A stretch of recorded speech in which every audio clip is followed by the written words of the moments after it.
Salut à tous! Ouvrez grand vos oreilles et soyez bien attentifs parce qu'aujourd'hui, je vais vous révéler le secret mystique d'une vie heureuse et en pleine santé, l'essence même d'une vie longue et pleine de bonheur. Alors comme d'habitude, je parle beaucoup trop et cet épisode aurait été bien trop long tel quel, donc il sera scindé en deux parties. Allez, c'est parti pour le top 5 des conseils pour garder un cœur en bonne santé.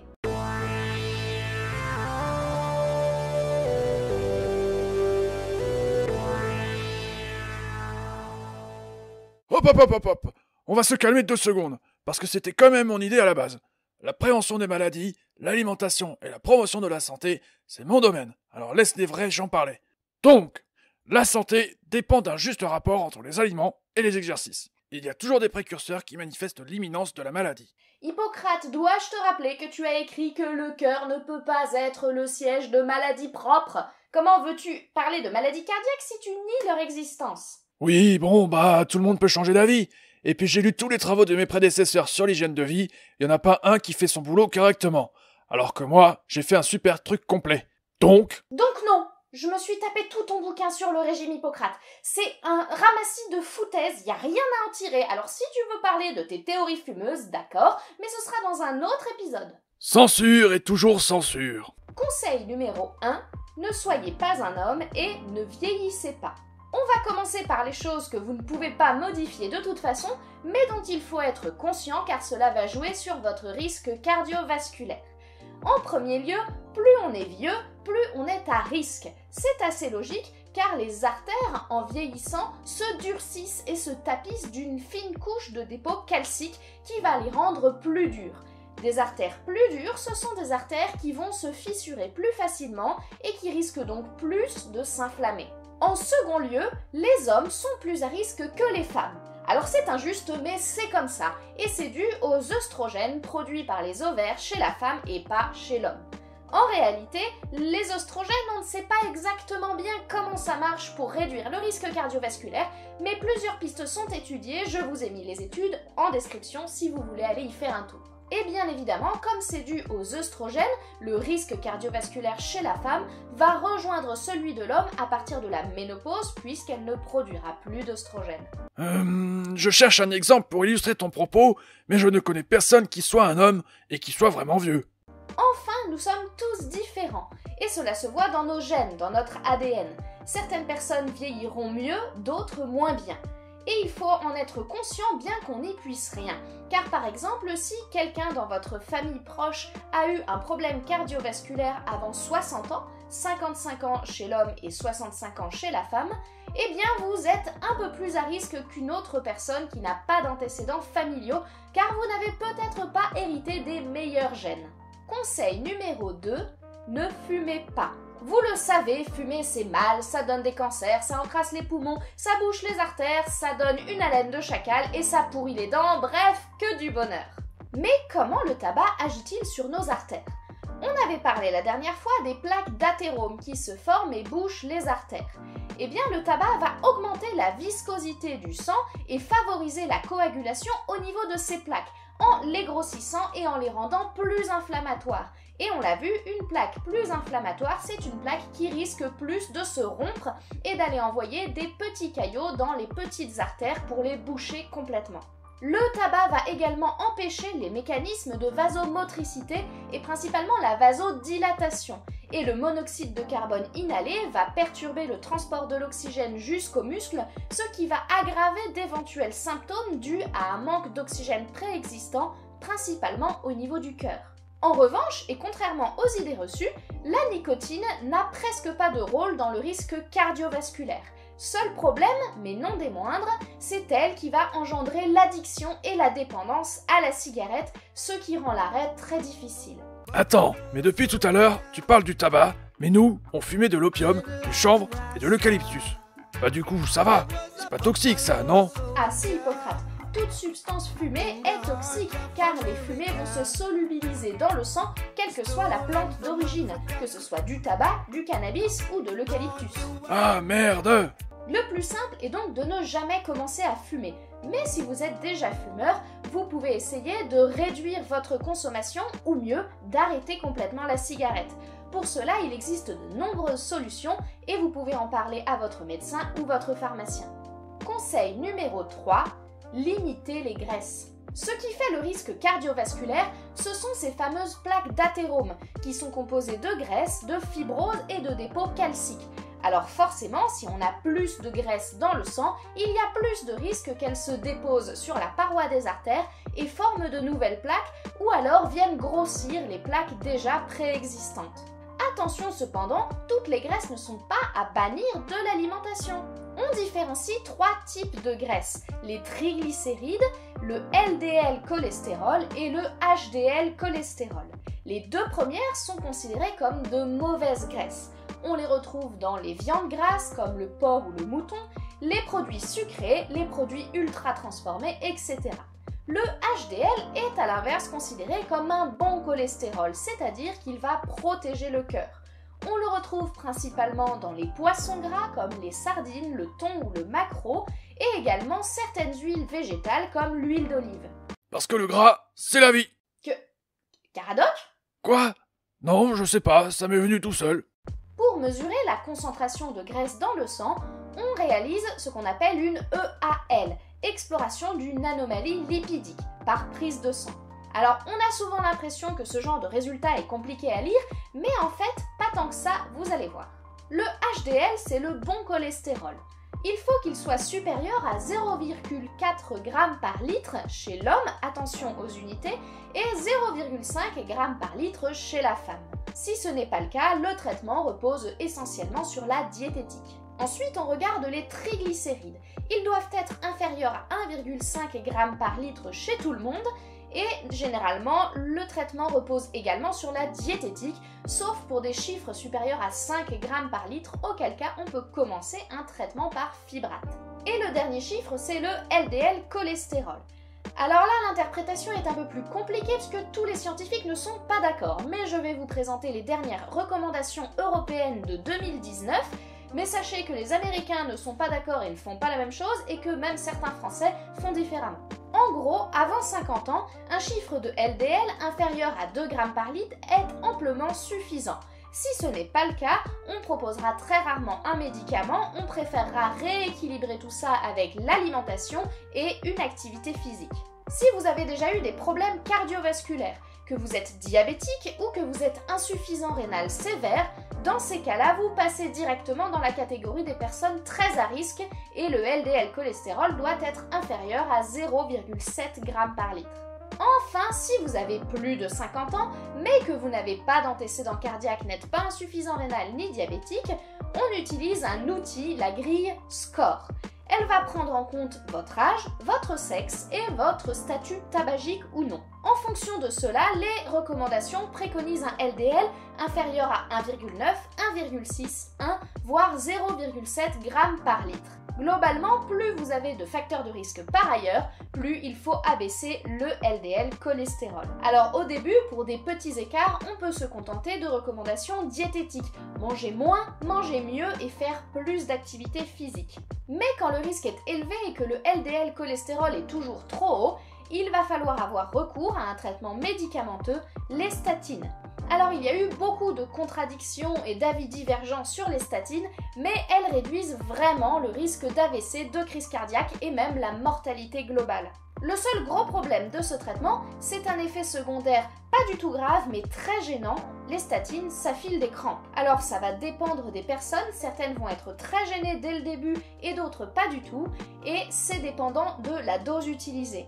Donc globalement, on va commencer avec des petites doses de statine et les augmenter progressivement jusqu'à atteindre la cible de LDL en évitant d'avoir trop d'effets secondaires. Si jamais le traitement par statine n'est pas du tout possible à cause des effets secondaires, on peut avoir recours à d'autres traitements et d'autres molécules. Bref, évitez les graisses saturées comme le beurre, le fromage ou les charcuteries et évitez les produits ultra transformés. Hello, darkness, my old friend.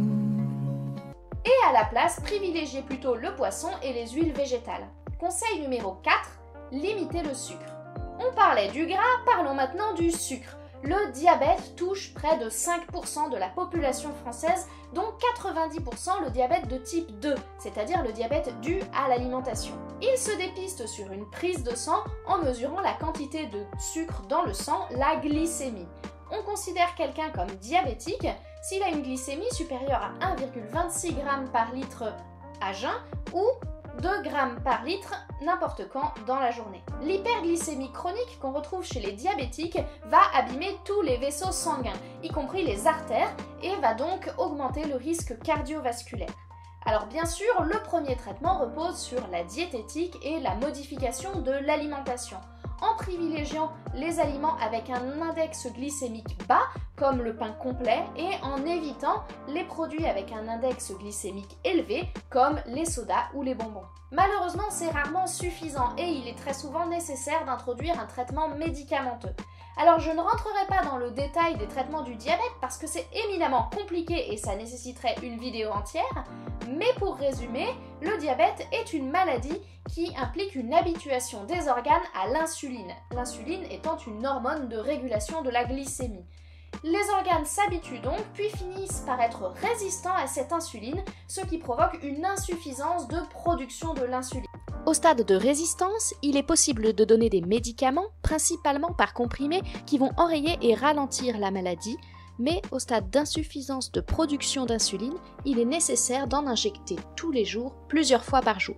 Bref, si vous êtes diabétique, faites-vous suivre correctement par votre médecin et si vous ne l'êtes pas, évitez les grignotages et les sucres rapides pour vous en prémunir. Conseil numéro 5, ne soyez pas hypertendu. L'hypertension artérielle touche une personne sur 4 en France. Elle est définie par une tension artérielle supérieure à 14,9 au repos. Alors attention, ce n'est pas parce que vous avez une tension une fois à 16 que vous êtes hypertendu.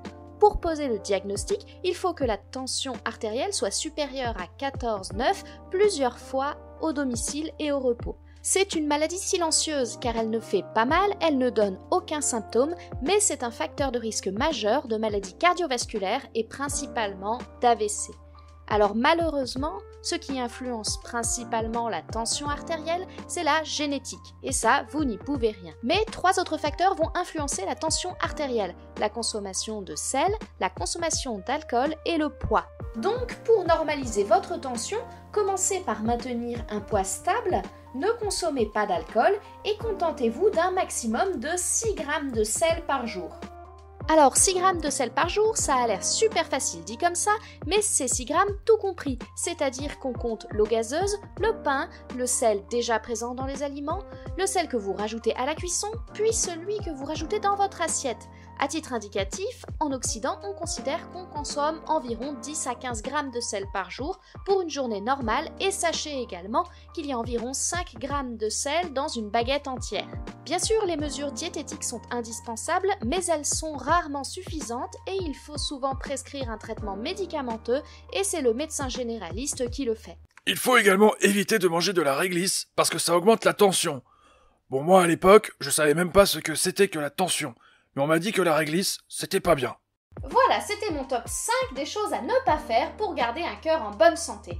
Si on résume, il suffit de être conscient que le risque augmente avec l'âge et que vous êtes également plus à risque si vous êtes un homme. De la même manière, si vous avez des personnes dans votre entourage proche, des parents, frères ou sœurs qui ont eu des problèmes cardiovasculaires, allez voir votre médecin traitant pour discuter d'un dépistage. Ne pas fumer. Si vous n'êtes pas fumeur, c'est très bien, continuez ainsi. Et si vous êtes fumeur, essayez de diminuer progressivement votre consommation, voire de l'arrêter totalement. De nombreuses solutions existent et vous pouvez en parler à votre pharmacien ou votre médecin. De la même manière, évitez de rester à côté des personnes qui sont en train de fumer. Le tabagisme passif est aussi un facteur de risque cardiovasculaire. Limitez les aliments gras et ultra transformés. Il ne s'agit pas de bannir les graisses, mais bien de privilégier les poissons et les huiles végétales aux charcuteries. Il est généralement intéressant de réaliser vers 20 ans une prise de sang pour faire une EAL, une exploration des anomalies lipidiques. Il n'est pas nécessaire de la renouveler si elle est normale, en dehors d'un facteur favorisant comme par exemple une jeune femme qui prendrait une pilule œstroprogestative. En revanche, il est recommandé de pratiquer régulièrement des EAL chez l'homme à partir de 40 ans et chez la femme à partir de 50 ans, et ce jusqu'à 80 ans. À partir de cet âge, on considère qu'on peut vous foutre la paix. Limitez le sucre et surtout les sucres rapides. Attention également aux sucres cachés, notamment dans le pain blanc ou dans les jus de fruits. Privilégiez les fruits entiers ou le pain complet, certes plus cher mais beaucoup plus nourrissant. Il est également intéressant de réaliser une glycémie à jeun autour de 20 ans. Généralement, on ne renouvelle pas cet examen, sauf facteurs de risque comme un surpoids, trop de graisse dans le sang, des antécédents familiaux, etc. Et enfin, on réalise une glycémie à jeun vers 45 ans pour dépister un éventuel diabète. Et si la glycémie est normale, on la renouvelle dans les 1 à 3 ans qui suivent, et ce sans limite d'âge. Et enfin, ne pas être hypertendu. Si vous n'êtes pas hypertendu, évitez l'alcool et le sel, faites du sport et perdez du poids si vous avez des kilos en trop. Et si vous êtes hypertendu, allez voir votre médecin traitant pour traiter cette hypertension. Alors je sais, vous devez probablement fulminer devant votre écran en vous disant « Oui, mais c'est facile à dire !» ou encore « Mais quel ton moralisateur, on n'est pas des gamins !» Et vous avez raison, c'est difficile de changer ces mauvaises habitudes. Et soyons honnêtes, on en a tous. Personne ne fait 2 heures de sport par semaine plus 30 minutes de marche par jour sans jamais toucher à une goutte d'alcool.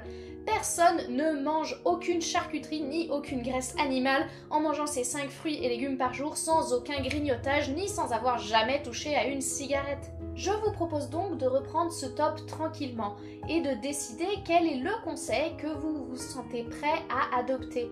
Est-ce que c'est de diminuer un petit peu la charcuterie, d'arrêter l'alcool ou encore d'enlever la cigarette du soir ou de prendre enfin ce médicament que votre médecin vous a prescrit pour votre tension? Chaque petit pas sera bénéfique pour votre santé cardiovasculaire, mais chacun doit avancer à son rythme. Et ce qui vaut pour vous vaut aussi pour les autres. Ne forcez personne à faire des changements auxquels ils ne sont pas entièrement prêts et laissez-les faire leur choix au fur et à mesure en fonction de ce qu'ils peuvent faire. Il faut que les habitudes de vie rentrent dans la routine et deviennent des habitudes. Se forcer n'a donc aucun sens. Allez, c'est fini pour aujourd'hui. On se retrouve la semaine prochaine pour savoir ce qu'il faut faire pour garder un cœur en bonne santé. D'ici là, prenez soin de vous. Men sana in corpore sano. N'oubliez pas que ces vidéos sont un support ludique et pédagogique mais ne remplacent en aucun cas une consultation. Si vous avez un doute, consultez votre médecin traitant. De la même manière, ces vidéos ne traitent que d'une partie du sujet et ne parlent pas des cas particuliers comme les femmes enceintes, les personnes âgées ou les personnes souffrant d'une pathologie chronique. Dans ces cas-là, consultez votre médecin traitant. Hop hop hop, ne pars pas tout de suite. Déjà, merci beaucoup d'avoir regardé cette vidéo jusqu'au bout. Et si tu l'as aimée, eh bien tu peux la partager sur tes réseaux sociaux préférés et nous retrouver avec Fantine et Hippocrate sur Facebook, Twitter et Instagram. Tu peux aussi t'abonner à la chaîne YouTube pour ne rater aucune vidéo et activer la cloche pour avoir une notification dès qu'elles sortiront. A plus!